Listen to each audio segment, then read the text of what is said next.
Les saludo en el amor de Cristo, queridos hermanos y amigos, paz a todos ustedes. Gracias por recibirme así de pie, Dios les bendiga, pueden ocupar su lugar, queridos hermanos. Muchos de ustedes seguramente vienen cansados del viaje, algunos no tanto porque vinieron en avión, ¿verdad? Pero yo ayer hice un viaje de 12, casi 13 horas aproximadamente. Pero quiere decirles que bien contento porque ganó Argentina. Ganó Messi. ¿Verdad? Entonces eso hizo el viaje más ameno, más tranquilo, más descansado, más felices. Veníamos muy contentos. Hasta rentaron internet para que no se fuera la señal, ¿verdad?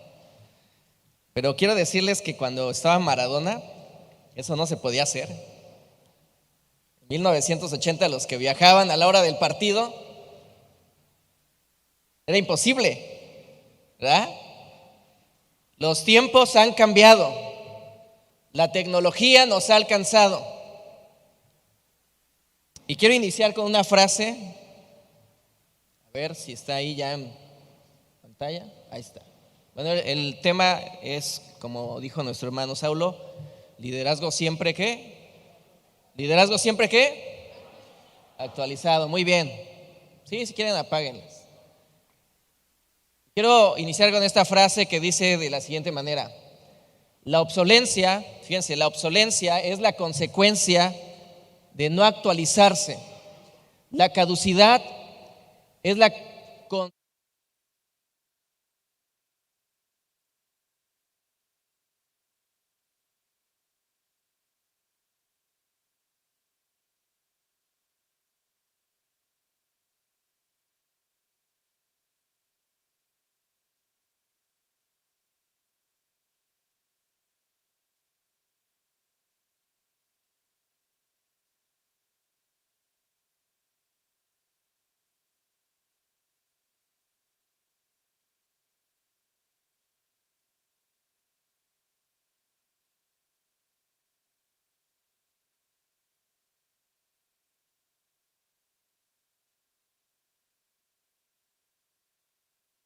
20.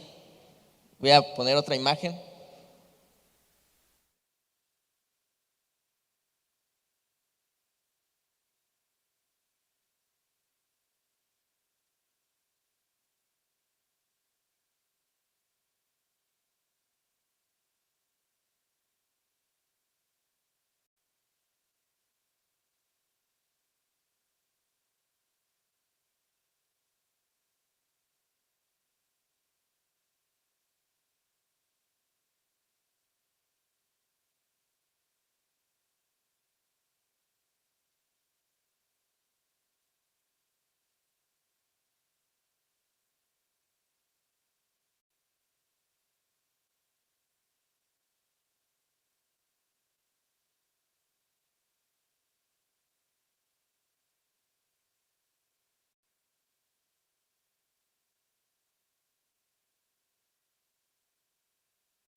Estamos hablando de 1970, no estamos hablando del año 2000, ni del 2010, ni del 2020. Estamos hablando que en 1970, cada 2 años, lo que sabía el ser humano, a los 2 años se multiplicaba, se duplicaba el conocimiento que se tenía hasta esa fecha.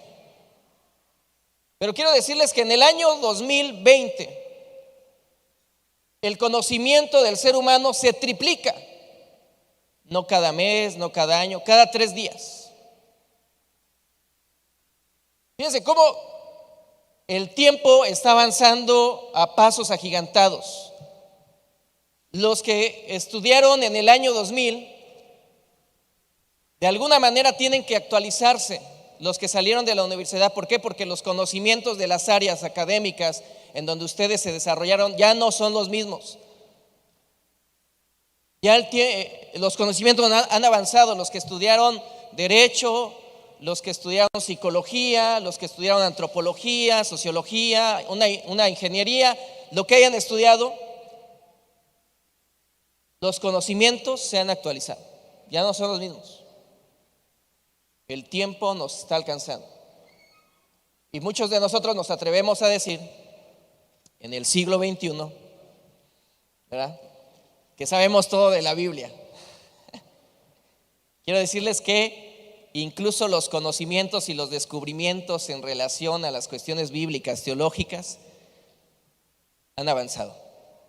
Se han descubierto muchas cosas en la actualidad respecto a las ciencias bíblicas que hace 3 años no sabíamos.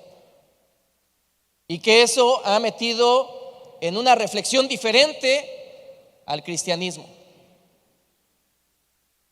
Tenemos que abrirnos a la reflexión y a la profundización de la palabra, porque las nuevas generaciones lo están exigiendo. Al menos yo pastoreo una congregación muy difícil. Se me ha hecho muy difícil la congregación que actualmente pastoreo, porque está llena de jóvenes de entre 25 a 40 años, y todos ellos son profesionistas y ya no aceptan cualquier reflexión. A mí me preocupa, me espanta. Cuestionan mucho, preguntan mucho, y a veces yo sinceramente les digo no sé.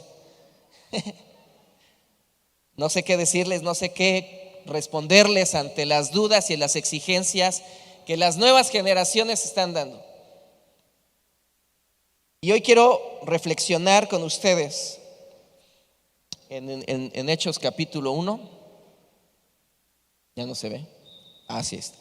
Abran su Biblia, queridos hermanos, en Hechos capítulo 1.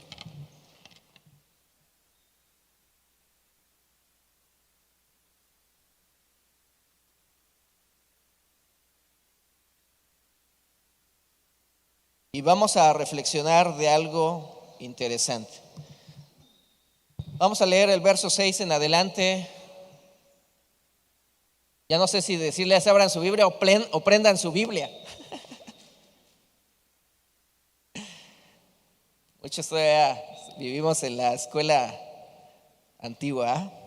Yo todavía traigo mi Biblia, pero ya muchos ya traen en su celular. Dice el verso 6. Fíjense lo que dice. Entonces, los que se habían reunido le preguntaron diciendo: Señor, ¿restaurarás el reino de Israel en este tiempo? Fíjense qué concepto y qué criterios tenían los discípulos. Ellos no estaban viendo hacia el futuro. Los discípulos, ¿hacia dónde estaban viendo? Hacia el pasado. No estaban pensando en construir una iglesia. Ellos estaban pensando en reconfigurar a Israel. La duda y la inquietud que ellos tienen muy profunda no es qué va a suceder en el futuro, porque todavía no tienen la concepción de la iglesia. Todavía el Espíritu Santo no desciende sobre la comunidad nueva.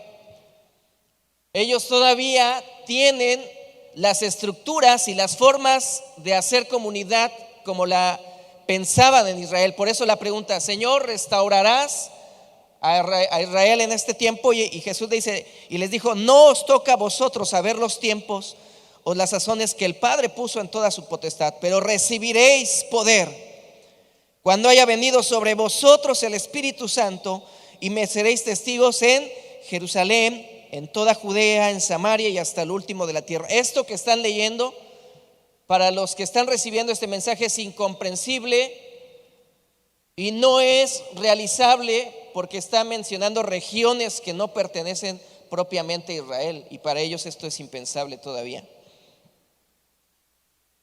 Y habiendo dicho estas cosas, viéndolo ellos, fue alzado y le recibió una nube que lo ocultó de sus ojos. Y estando ellos con los ojos puestos en el cielo, entre tanto que él se iba, y aquí se pusieron junto a ellos 2 varones con vestiduras blancas, los cuales les dijeron: varones galileos, ¿por qué estáis mirando al cielo? Este mismo Jesús que ha sido tomado de vosotros al cielo, así vendrá como ¿qué? Como le has visto ir al cielo. Esto le puede suceder a la iglesia. la iglesia le puede suceder lo que le sucedió a estos que estaban viendo a Jesús. Puede quedarse mirando al cielo, distraída y perdiéndose de la realidad. Eso la convierte en obsoleta a la iglesia. Pero fíjense, y después aparece la elección del sucesor de Judas en el mismo capítulo 1 de Hechos, que no vamos a leerlo, pero a grandes rasgos lo que Jesús les había pedido en el Evangelio de Lucas, porque Hechos y Lucas es el mismo libro, lo que les había pedido era que esperasen a que llegara el Espíritu Santo. Esa es la indicación. Y la pregunta es, ¿quién le pidió a Pedro, quién le exigió a la comunidad que pusieran un sucesor? ¿Quién les dio esa orden? Nadie. Estamos leyendo una ocurrencia del apóstol, porque ellos tienen en mente reestructurar a Israel y no esperar la venida del Espíritu. Ellos están aferrados a construir una comunidad como la que han concebido en Israel. No tienen idea, porque fíjense, ahí en el verso 16, fíjense, vamos a ver cómo delimita Pedro lo que posteriormente el Espíritu va a irrumpir y va a transgredir.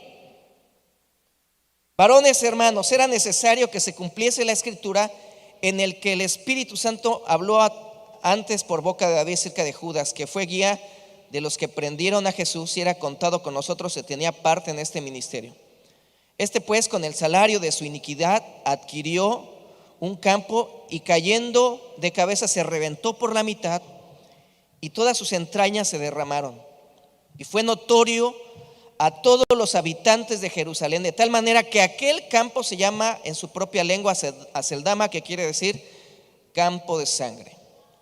Porque está escrito en el libro de los Salmos: sea hecha desierta su habitación y no haya quien more en ella y tome otro su oficio. Es necesario pues que de estos hombres que han estado junto con nosotros todo el tiempo que el Señor Jesús entraba y salía entre nosotros, comenzando desde el bautismo de Juan hasta el día en que de entre nosotros fue recibido arriba, uno se ha hecho testigo con nosotros de su resurrección. Fíjense, está delimitando a partir del pasado, está delimitando a las personas que vienen caminando con Jesús, porque también había muchas mujeres que habían caminado con Jesús. O sea, Pedro es un personaje que está estorbando literalmente para que la comunidad que quiere crear Dios por medio de su Espíritu sea posible. Primero dice que tiene que ser un varón y segunda tiene que ser un testigo de la resurrección presencial. Está descartando mujeres, pero aparte está descartando a los que han de venir en el futuro.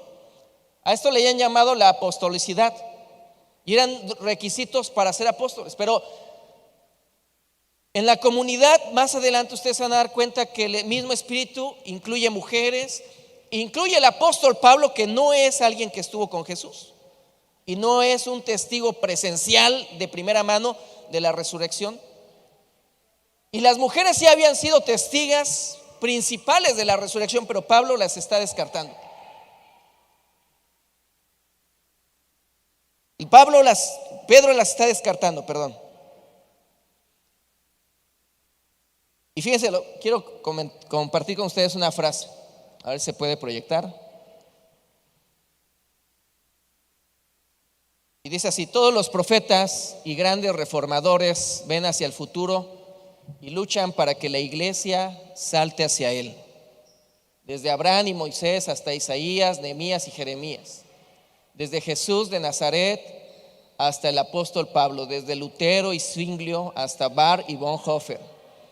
Pero son los fariseos y maestros de la ley los que ven al pasado y luchan para que la iglesia se quede en él.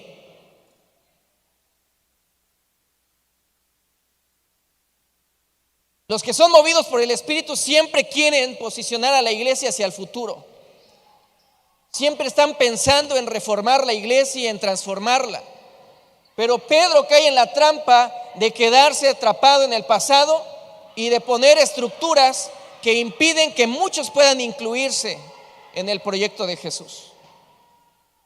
Quedan muchos descartados cuando empezamos a poner por encima nuestras ideas y nuestras concepciones y nuestros criterios personales, incluso nuestros criterios institucionales, y empezamos a descartar personas que pueden aportar tanto por la obra del Espíritu y quedan descartados. ¿Por qué Pedro no esperó la llegada del Espíritu? ¿Por qué Pedro se adelantó y quiso crear su comunidad como él pensaba, como él se imaginaba, como él la soñaba? ¿Por qué fue así? Regresar al pasado, queridos hermanos, en ocasiones no es tan fiable. Regresar al pasado en ocasiones no es tan seguro. Los 12 representan que el pasado vuelva a ocupar el lugar que le pertenece al futuro. De hecho, dice que estaban reunidos como 120.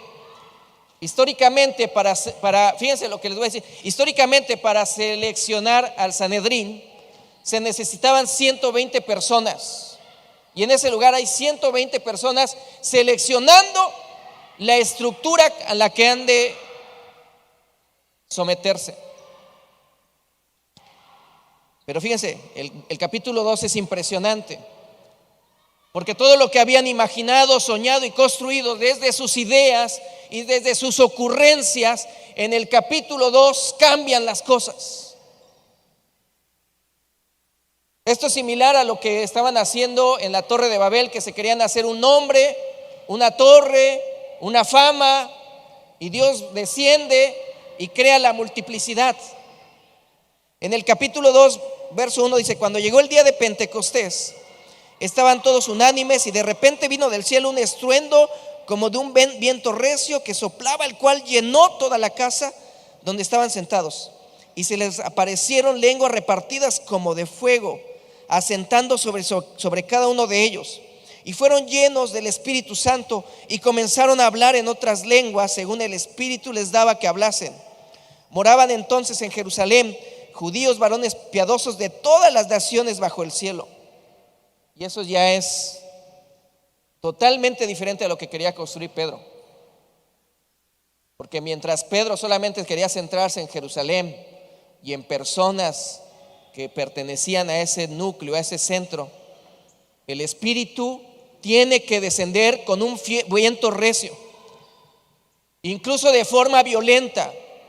Porque para sacudir los sistemas y para transformar los sistemas que el hombre establece como meras ideas absolutas, el Espíritu tiene que intervenir de forma fuerte, incluso agresiva.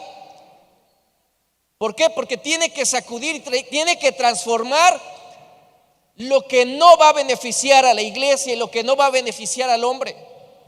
El Espíritu tiene que establecerse de una forma que el hombre no espera. Por eso es viento recio, por eso es un fuerte viento, porque tiene que soplar tan fuerte de tal manera que el hombre se sienta movido a cambiar de dirección, a cambiar de rumbo, a cambiar de criterios, a cambiar de pensamientos, a cambiar de paradigmas. Porque el hombre tiende a establecer estructuras que le impiden pensar y crear e imaginar una forma diferente de hacer comunidad. La venida del Espíritu es ese fuerte llamado de Dios a no quedarnos estáticos y convertirnos en obsoletos, porque el riesgo de la iglesia en todos los siglos es querer mantener las formas y las estructuras que venimos manejando de mucho tiempo. pero eso es peligroso para la iglesia. Ahorita les voy a comentar, les voy a poner unas imágenes. A lo largo de la historia, queridos hermanos, la liturgia y la forma de predicación ha evolucionado. Muchos dicen, siempre se ha predicado igual. No es cierto. Históricamente no es cierto. A nivel histórico eso no es cierto. Los primeros cristianos, los de la época de la patrística, se le llama del siglo I al siglo VII, ellos utilizaban el método alegórico. Justino Mártir, Tertuliano, Clemente, Orígenes, San Jerónimo, San Ambrosio, Basilio, Isidro, Boecio, Juan Damasceno, Agustín de Hipona, ellos utilizaron la forma de predicar el método alegórico, que era espiritualizar los textos. En la Reforma Protestante, con la llegada de Martín Lutero, Juan Calvino, Jacobo Arminio y otros reformadores, ellos adoptaron el método expositivo. Y que muchos han idolatrado ese método, pero ese método ya está obsoleto. Porque los tiempos van cambiando y las formas de hacer predicación se tienen que actualizar. En la actualidad ya hay otros métodos: la narrativa, expositópico, multisensorial. No podemos aferrarnos a las estructuras y a las formas en las que se hacían, porque la misma historia del cristianismo nos invita a ir transformando y actualizándonos. Las liturgias han cambiado. En la época patrística y en la Edad Media eran los cantos gregorianos. Cuando aparece Martín Lutero y los reformadores, ellos empiezan a entonar himnos. Y Martín Lutero, el himno que entonó era un himno que escuchaba en la taberna, o lo que hoy le conocen como tipo cantinas. Esa misma música le puso letra cristiana, Castillo Fuerte. Y para el contexto eso fue, ya se imaginarán, fue algo muy difícil, porque pasar de los cantos gregorianos a los himnos fue una lucha, fue un conflicto, fue un problema. En la actualidad no está pasando lo mismo.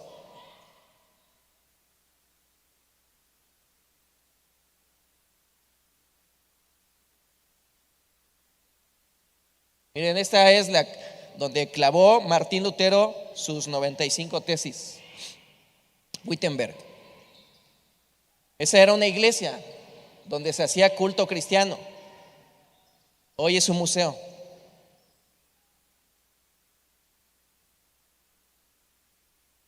Esta también fue una iglesia. Hoy es un restaurante. Hoy es un restaurante. Esta también fue una iglesia donde predicó Juan Calvino, donde en el siglo XVIII Charles Spurgeon y muchos personajes. Hoy son museos, hoy son lugares de entretenimiento, porque no se actualizaron.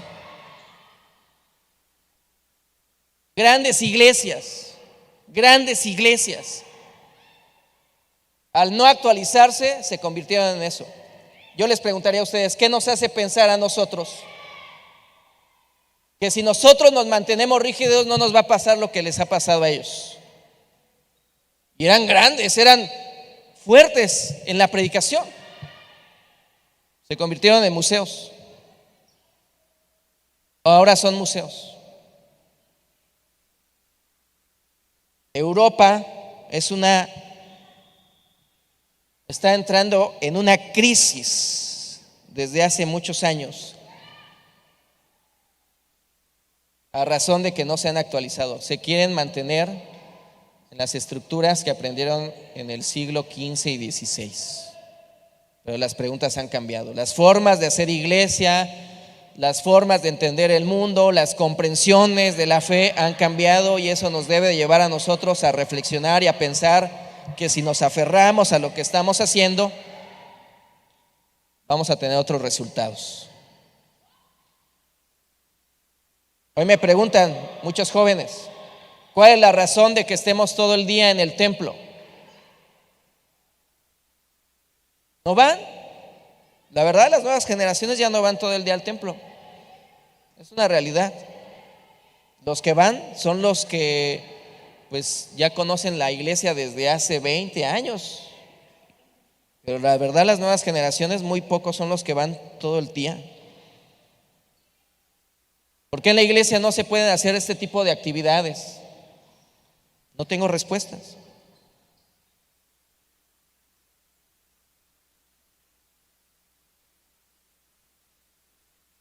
Los que, fíjense, les voy a decir algo, los que dicen que la iglesia no debe de actualizarse y no debe de contextualizarse, están hablando desde una iglesia actualizada y contextualizada en otro tiempo. Que la iglesia desde la que hablan los que supuestamente no creen que la iglesia debe actualizarse y contextualizarse, están hablando desde una iglesia actualizada y contextualizada en otro tiempo. Y piensan que esa forma de hacer iglesia no está contextualizada. Está contextualizada y está actualizada, pero no en este tiempo. Quizá en los 70s, en los 80s, en los 60s. Pero hoy necesitamos cambiar. Por último, ahí hay una imagen, no sé si alcanzan a ver, en la parte inferior izquierda hay una escalera. ¿Sí alcanzan a ver? Casi no se ve, pero bueno, ahí está. Ahí está la escalera.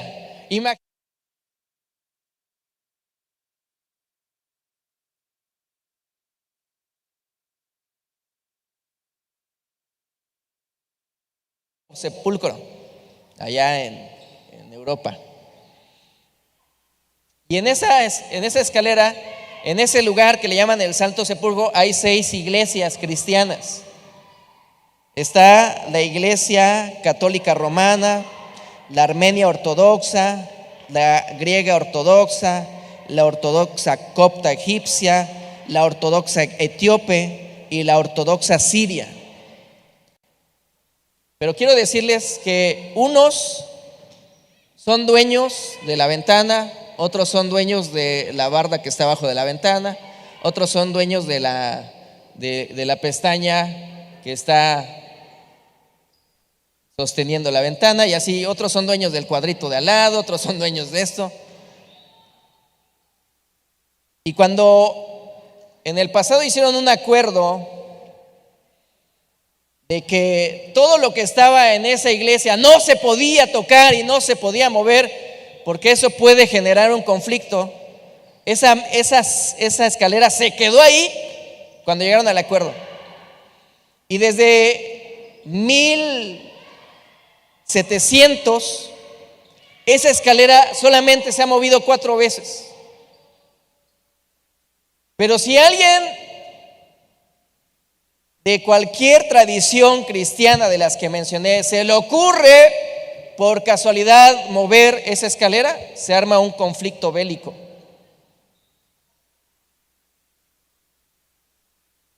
¿Por qué? Porque esa escalera representa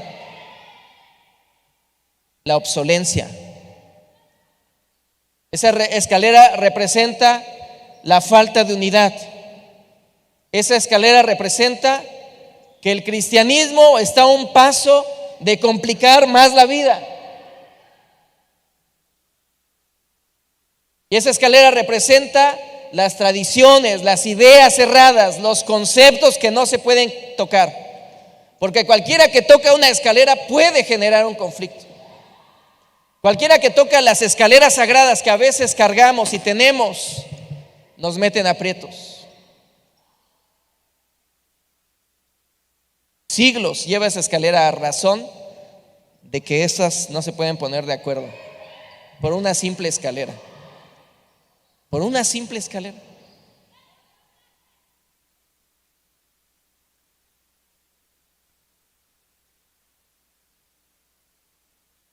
Tocar la escalera a veces puede desencadenar un conflicto, un pleito. Pero a veces, para actualizarnos, queridos hermanos, simple y sencillamente hay que mover las escaleras. Nada más. Esas escaleras que a veces están ahí, sin razón de ser, sin sustento, sin contexto, sin fundamento. Y que simple y sencillamente esas escaleras se pueden mover tan sencillamente, pero moverlas implica generar un problema. La pregunta es, ¿cuáles son esas escaleras que impiden que nuestra iglesia se actualice, se renueve, se reconstruya, se reconfigure? ¿Cuáles son esas escaleras que impiden que hagamos una crítica de nosotros mismos? ¿Cuáles son esas escaleras que impiden que podamos avanzar hacia el futuro sin intentar establecernos en el pasado como quiso hacerlo Pedro? ¿Cuáles son esas escaleras que nos limitan a tener una perspectiva totalmente diferente? Avanzar hacia un futuro donde el cuerpo de Cristo sea diferente, donde hombres, mujeres sean incluidos en el trabajo, donde la iglesia no sea vertical sino horizontal, donde todo lo que hacemos no sean posiciones sino funciones, donde el Espíritu de Dios se mueva entre nosotros y nos permita trabajar en el siglo XXI para la gloria de Dios. Y que yo deseo que nadie de nosotros quede obsoleto, hermanos. Estamos viviendo un tiempo muy acelerado y necesitamos enfrentar con la fe, pero también con la sabiduría de Dios, los tiempos que estamos viviendo. Que el Señor les bendiga, queridos hermanos. Paz a todos.